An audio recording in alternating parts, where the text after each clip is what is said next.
Once again welcome to all, my name is Dheeraj Jha. तो आज की वीडियो में हम लोग देखेंगे कि हाल ही में श्रीलंका और भारत के बीच में एक मेगा प्रोजेक्ट की बात की गई है, जिसमें भारत और श्रीलंका के बीच में petroleum pipeline and land bridge बनाने की बात की गई है। तो इस सब के बारे में आज हम लोग देखेंगे। साथ ही साथ हम लोग ये भी देखेंगे कि अगर यह सक्सेसफुल हो जाता है ये प्रोजेक्ट, तो भारत को इससे क्या फ़ायदा होगा।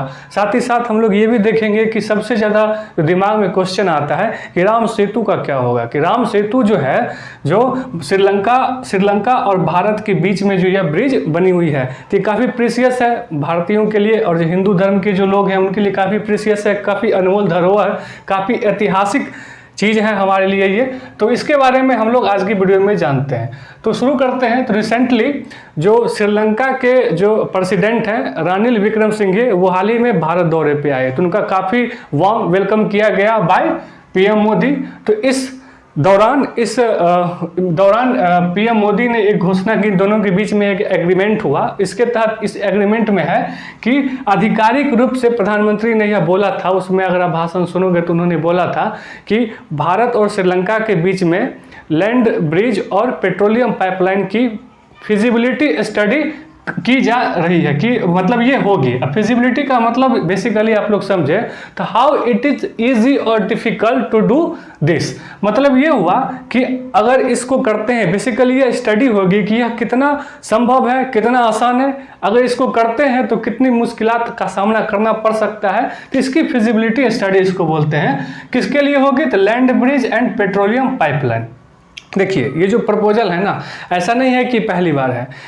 अब इसके हिस्ट्री के बारे में थोड़ा सा समझे तो हिस्ट्री ये है कि इन दिसंबर 2015, ये दिसंबर 2015 में नितिन गडकरी जो सड़क मंत्री हैं, सड़क परिवहन मंत्री, उन्होंने एक प्रपोजल दिया।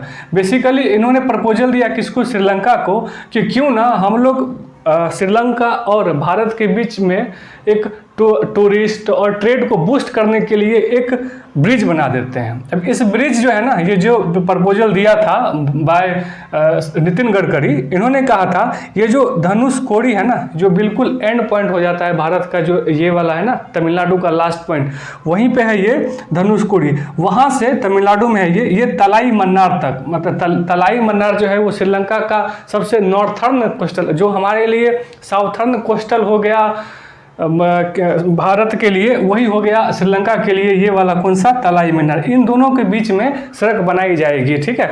तो यही दोनों चीज़ इस सड़क को जोड़ेगा। ये इसकी अगर देखें डिस्टेंस, तो लगभग ये 23 से 24 किलोमीटर इसका डिस्टेंस होगा, लगभग 15 माइल होगा इसका डिस्टेंस।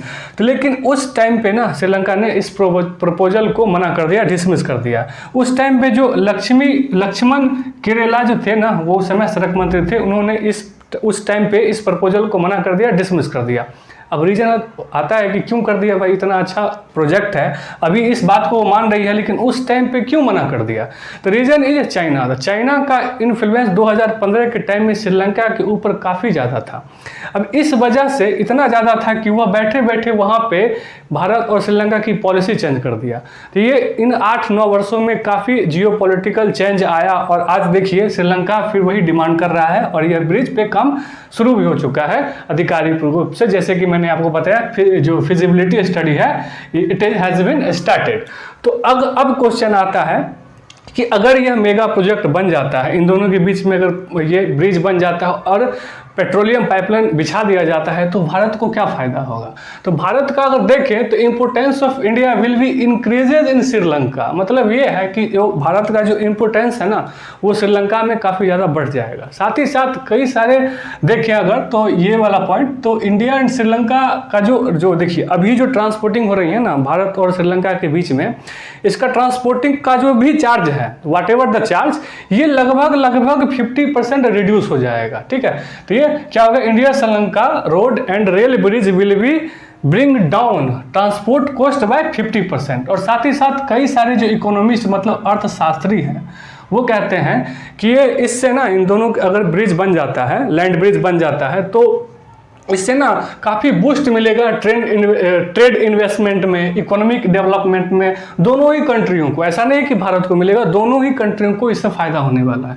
साथ ही साथ इसमें जो फ़ायदा होगा इंफ्रास्ट्रक्चर में, कनेक्टिविटी में, ट्रांसपोर्टेशन में, हाउसिंग, हेल्थ, मतलब आप देखें तो लाइवलीहुड, एजुकेशन, इंडस्ट्रियल डेवलपमेंट, इन सारी चीज़ों में फ़ायदा होगा। अच्छा, ऐसा इसलिए क्यों कहें, मतलब उन्होंने कुछ डाटा बोला होगा, तो ये डाटा अगर हम लोग थोड़ा सा इन दोनों के बीच में जो ट्रेड सिस्टम है, इनके डाटा पे अगर हम लोग थोड़ा सा नज़र डालें तो करेंटली इंडिया और श्रीलंका का जो इकोनॉमिक एंड ट्रेड इंगेजमेंट है ना, ये 2020 में अगर हम लोग समझे तो लगभग था $3.6 बिलियन।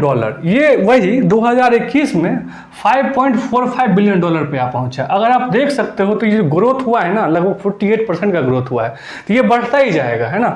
तो इससे ये इन दोनों के बीच में ट्रेड बिजनेस का जो है ये एक चार्ट है, तो इससे यह अंदाज़ा लगाया जा सकता है कि अगर इन दोनों के बीच में ये ब्रिज बन गया ना, तो आप सोच सकते हो लगभग 10-12 बिलियन डॉलर का इन दोनों के बीच में ट्रेड हो जाएगा। साथ ही साथ देखिए ना, इससे ना भारत को काफ़ी ज़्यादा फायदा होने वाला है। ये India will get more benefits for this. कैसे? देखिए, इसमें क्या है ना कि इंडिया जो है ना एक्सपोर्ट ज़्यादा करता है श्रीलंका को। अगर आप एक्सपोर्ट कर रहे हो मतलब उसको बेच रहे हो, अब बेच रहे हो तो आपको फ़ायदा होगा।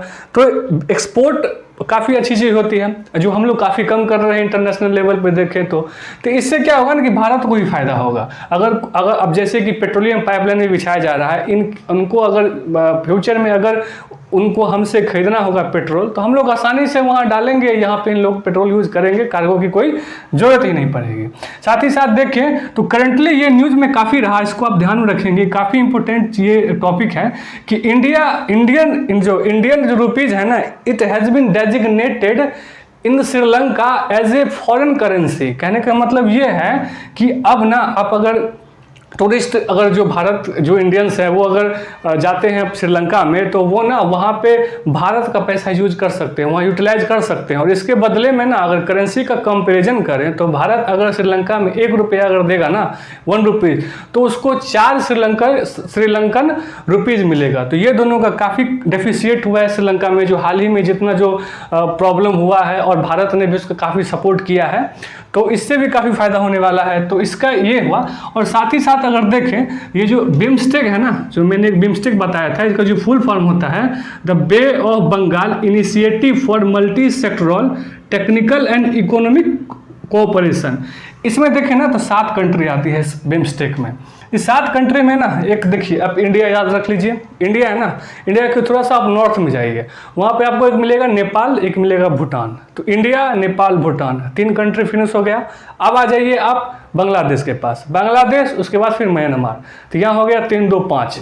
अब देखिए, अब आइए श्रीलंका 6, और 7वां हो गया आपका थाईलैंड। तो ये 7 कंट्री बिम्स्टेक में आती है। अगर आप देखोगे ना इन दोनों की कनेक्टिविटी, इन बिम्स्टेक कंट्रियों के बीच में कनेक्टिविटी के बारे में देखें भारत के पॉइंट ऑफ व्यू से, तो भारत और बांग्लादेश के बीच में देखें ना तो रेल ब्रिज बन चुका है। ये हम लोग कनेक्ट कर गए हैं आराम से बांग्लादेश के साथ।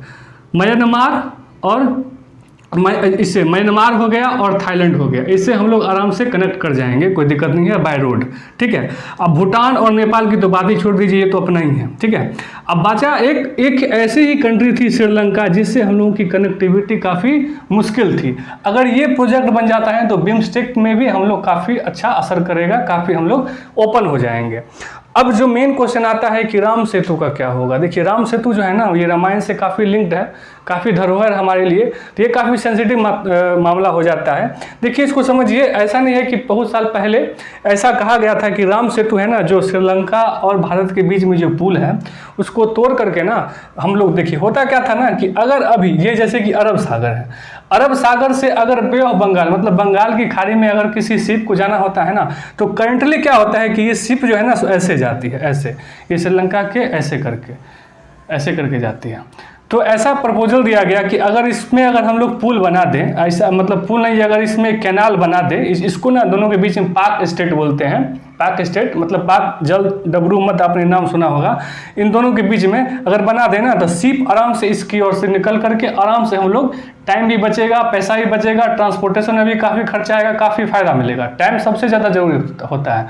आराम से आप अरब सागर टू बंगाल की खाड़ी जा सकते हैं, लेकिन आपको पता है कि काफ़ी हिंदू का यहाँ पे दिक्कत हो गया, यहाँ पे जो हम काफ़ी अनमोल धरोहर है कि इसको हम क्यों तोड़े, तो इस वजह से ये प्रपोजल था वो नहीं हो पाया। अब देखिए क्या है ना कि अगर ये बन गया ना तो इससे ना राम सेतु को काफ़ी फायदा होगा। It will be more safest. अगर बात करें तो अगर इसके ऊपर से अगर ब्रिज बनता है तो ये काफ़ी ज़्यादा और सेफ हो जाएगा। अगर इन केस अगर दूसरा भी गवर्नमेंट आ जाता है ना इस देश पे, तो भी राम सेतु को कुछ बिगड़ने वाला है नहीं, ये जैसा का तैसा ही रहेगा। तो ये है, इससे तो कोई फर्क पड़ने वाला नहीं है। आधिकारिक रूप से अगर देखें तो ये काम स्टार्ट हो गया है। It will be take a time, very soon हम लोग जो है इस पे काम लोग शुरू कर देंगे और इससे काफ़ी ज़्यादा फायदा होगा। ठीक है, तो ये सब चीज़ें थी। तो फिर मिलते हैं नेक्स्ट वीडियो में नए टॉपिक के साथ।